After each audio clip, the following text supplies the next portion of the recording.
Howdy folks, Frankie Day back again on YouTube. Okay fellas, this evening on YouTube I have an inbox review for Freddys Desert Storm group build. And so far while my SMG trainer is drying in order to get fit to be finished, I'm going to go ahead and presentate this inbox review of my group build entry. And this is probably about the fourth chopper I've ever built in my whole life, and last chopper I built was a CH-53. I think a Stallion or the Jolly Green Giant. I got down below. I'll probably post that as an inbox as a builds of the past. I'll probably bring it up here when this build is finished and compare the scales of the size of the models together. Boy, I'm trying to shake this cold, folks.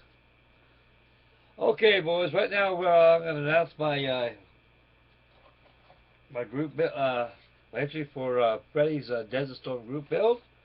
With no further ado, here it is right here. This is the Revell, Germany, AH-64D Longbow Apache chopper, and I went to certain what the color schedule was using Desert Storm, and God bless Freddie's heart. When he commented on my video on my PVM Mariner for Chancellor's North Wales, his flyboat group build. These things were actually painted in olive drab, which makes life a little sweeter for me and a lot more easier. So can't go wrong, just olive drab. But you got to take care of where you're painting them. You got to make them look just as good. So as airplanes or ships too. And this is the first time I took this model out of this box. This box it's been on my model shelf, folks, for about 5 or 6 years. And so I finally got the parts out and the instructions, the decals out, and it's the first time it's been out of this box since I bought the kit. So you can tell this little kicked around a little bit due to shelf wear. But you got about 500-600 kits on top of this, you know. It's they get squished. But anyway, this is the box of the kit. Of course, in the back it shows you other kits available, and so that's no great importance right there.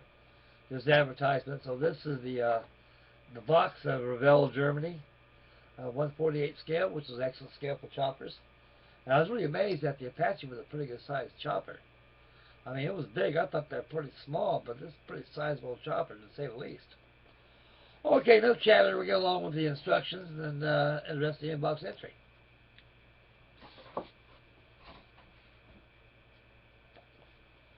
Alrighty then.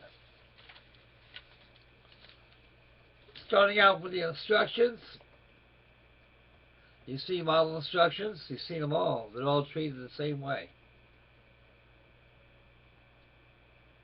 Here's the instructions of it, tells the history of it, what it does, which I don't know much about it, folks. This is all new millennium equipment, you know, and I'm old school, so I'm stuck back in the 20th century.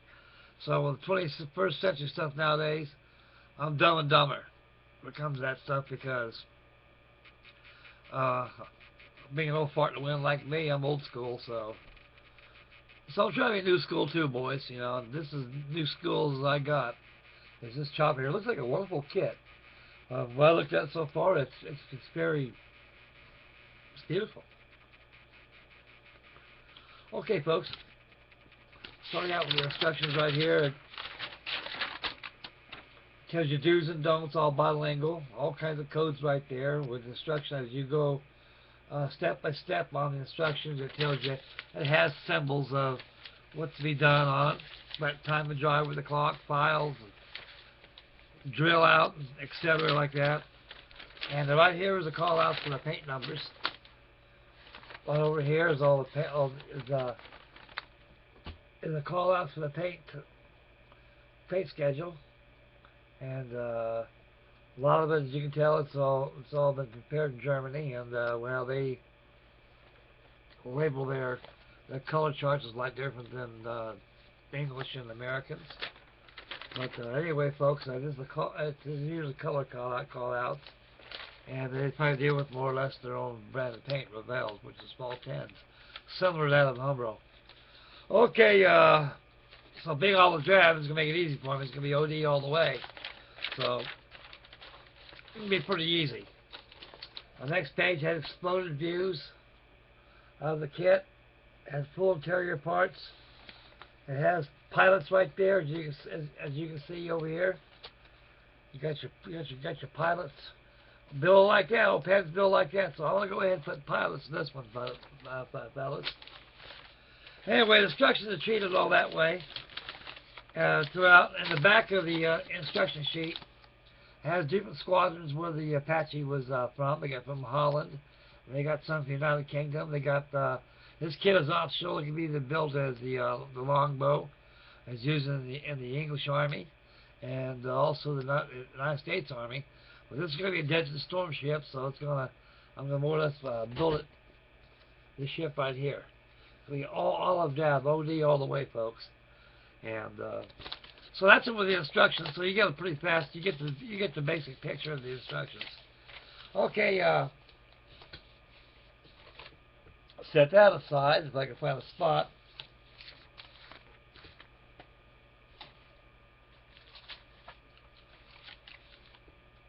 The decals. These decals are very foreign to me because every one of them are all stencils. And the decals go for the English Army, the United Kingdom, and they got the and also the American side decals. So the decals, I really haven't turned around this way, folks, upside down. And so they all got stencils on there. Those dotted lines right there make decals a lot easier to get to when you cut them out with the scissors, or I use an X-Acto 911 blade. I don't use those scissors. And so you got oh, that's great too. You got the cockpit over here. Over here you got your decals for your side consoles on your control panel inside the pilot's cockpit. Makes life feel sweet and easier for me. So those are the decals. They comprise of a lot of stencils and bits of here and there. You got kit comes with 3 baggies. Sprue baggie number 1 is all the clear parts. This is the canopy. It looks like the starboard side of the canopy is on its whole entirety, and the port side it comes in 2 pieces, actually 3 pieces. It's probably optional, either open position or closed position. So I'll just go ahead and put it in open position. I may change it. I put it in closed position, but do tell. Anyway, that's what's in the bag. The clear parts look very good, very decent. They're not scratched. I like when they put them in baggies like that because, clear acetate, these plastic parts, they scratch very easy, fellas. You know how they are, man. Especially if you throw them in a kit like that, these people, they got the piss poor goddamn quality control, and us modelers got to pay the cost for their stupidity. But now they're starting to put them in baggies, which makes a lot more sense, and it also preserves their luster. So anyway, these will be get the future too when it comes to the complete of the build.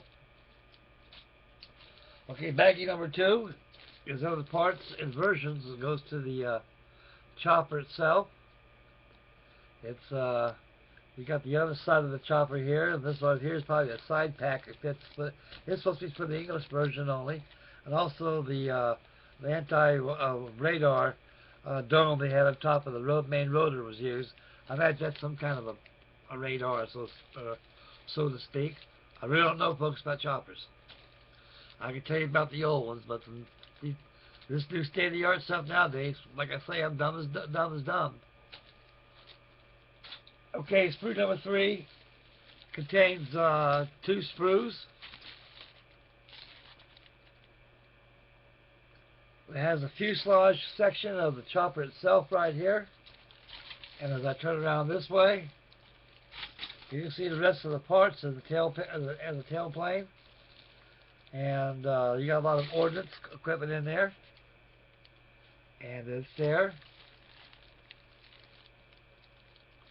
And the miscellaneous of parts. And that completes the inbox review. So I'll probably get started on that maybe tomorrow sometime. First thing I'll do, I want to finish up this my S&J for Aaron Newland's trainer group build. I want to get that done, and I get started on this longbow right here, and I'm working on B26 to get a video on that, and get my Arizona shaking. And by Friday I should have my B26 all done, and that'll get that D-Day group build out of the way, and I can always go back and build the Boston on the group build. So it's 6 months long, so I got plenty of time to build my second entry to the Russell Goslin's group build, D-Day group build. So like I said, I got more builds I'll be posting on his group build. So right now I want to finish up my play got right now. I got Freddy. I got to get Freddy going and get errands completed and start number 2 on errands, and I got to get Chancellor's too. I got to get his flying boat going. So I got a lot of stuff going on, folks. So I'll probably be working 2 or 3 of them a day, and a little bit here and there goes a long ways, folks. So no foot race building models. I mean, the faster you build them, the worse they get. So you got to take your time to build them, and they come out A-OK. All right, folks. This concludes my inbox review for Freddys Desert Storm group build featuring my Apache chopper. And I'll post a video tomorrow on the update the results of it, how far I got on it. It looks like it'll be a fast build since it's all one color. It's going to make life a little easier. I imagine the other colors will probably be cockpit detail, so there's no sweat right there on flight glasses, but I wouldn't have it any other way. Okay, folks, I'd like to thank everybody out there for tuning in, and may God bless, happy modeling, and get those videos out. I want to see some videos, and I'd like to thank everybody for your wonderful comments. I'm very honored to have a host of good friends out there, and a late happy birthday again to you, Mr. Aaron, and I hope you got more years coming out to you, dear sir. And Freddie, I'm glad you got your B-17, buddy. You know, and the post office, boy, they run slow, I tell you. Yeah, I guess that storm really kind of delayed everything, so I'm very happy that you got your B-17. And you're the man. Okay, boys, Frankie Day signing off, getting out of here, over and out, and I'm going to hit the part sack. I'm a little tired. I'll catch you great fellas tomorrow on the next video. So, Frankie Day signing off. We'll see you guys tomorrow. Bye, boys.